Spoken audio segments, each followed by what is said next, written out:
Let's explore one other way that we can use the checklist. So, if you remember back to last week, the first step regularly in using a checklist is to choose 2 to 3 areas.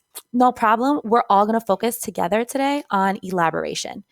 And we're going to elaborate to emphasize the most important ideas, right? That's the most important thing that we need to emphasize.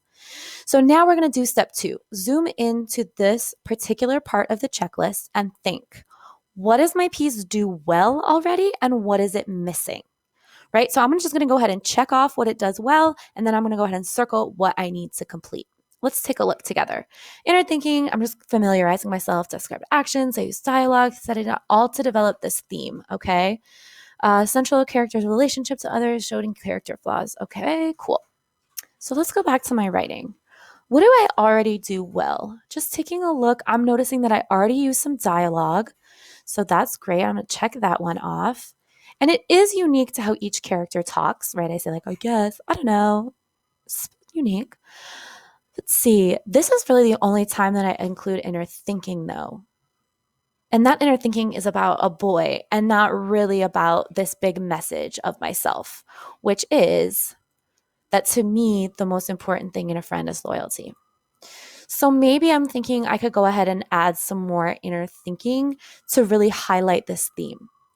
Now, out of these last two, clearly described actions and details about the setting and characters and plot events, what should I add? What should I focus more on? Clearly described actions or details about the setting and characters?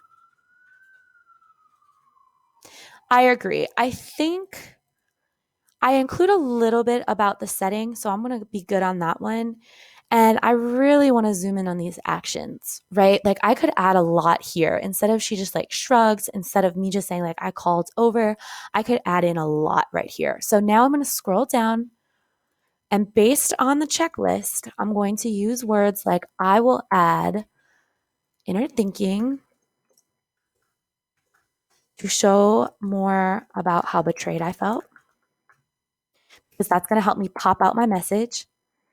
And I will also revise to include more. Let me double check. Oh, yeah, it's called Clearly Described Actions. Help kind of like build the tension, maybe. Now I need to figure out where I'm going to do this. So, where should I put these more clearly described actions? Paragraph 1, 2, 3, 4, 5, or 6? Where should I really highlight these actions? Yeah, I agree. I think paragraph 5 would be a great place to do it. In paragraph 5, adding inner thinking. Where could I show some more inner thinking? I think I might do that here because I really want to add some more inner thinking and beef up this part of the paragraph where I really feel betrayed to show how big of a deal this breach of loyalty was to me. So let's go back. I need one more goal. Now, between these two, developing characters' relationship to others in the story, so how I feel about other people, and showing character flaws, which one is going to best help me in my writing? Should I add some character flaws and strengths, or should I develop my relationship to this person a little bit more? Which do you think would be more helpful? Character strengths or flaws, or developing my relationship to this person? I think I could do either.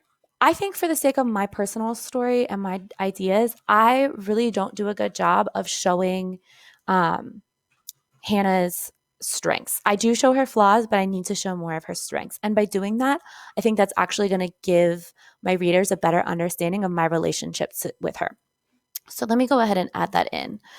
I need to add in more of Hannah's strengths to show she was a complex person, she's a real person, real feelings, whatever, and show how we felt about each other and our friendship. And I think I can add this in like all the way through.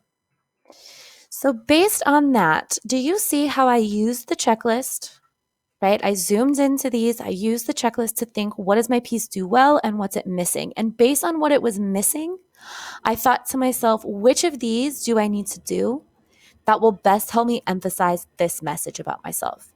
Not just make it sound pretty, but what revisions will best help me emphasize this message. And then I made my plan, and now I can actually start